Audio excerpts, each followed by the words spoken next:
یہ قرآن ہے. تو اب سارے صحابہ رضی اللہ عنہم اللہ سب سے راضی ہو. توجہ اللہ گرامی، سارے صحابہ معصوم نہیں، سارے مسلمان متفق ہیں. یہ شیعوں کا مسئلہ نہیں، سارے مسلمان متفق ہیں. سارے مسلمان، چاہے اہل سنت کے 7 سے زیادہ فرقے ہوں، یہ جو 6-7 شیعوں کے فرقے ہیں، سارے متفق ہیں صحابہ معصوم. صحابہ معصوم نہیں ہے. اللہ گرامی صحابہ معصوم ہے. جو معصوم نہیں ہے اس سے خطا بھی ہوتی ہے، گناہ بھی ہوگا، ابھی بھی مجمع نہیں ہے.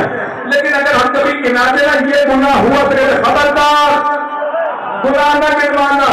اللہ گرامی جب ہم گناہ گنواتے ہیں نا کسی کا تو لوگ کہتے ہیں گناہ نہ گنوانا، ہم سنیں گے نہیں.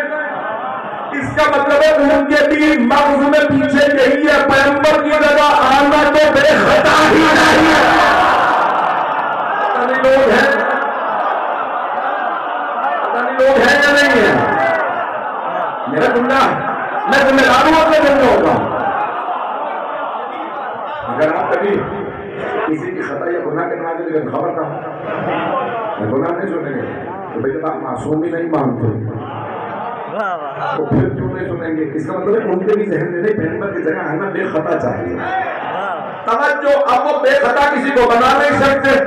زیادہ سے زیادہ اتنے کہہ سکتے ہیں کہ توبہ کر لی تھی. توبہ وہی کرتا ہے جس نے گناہ کیا.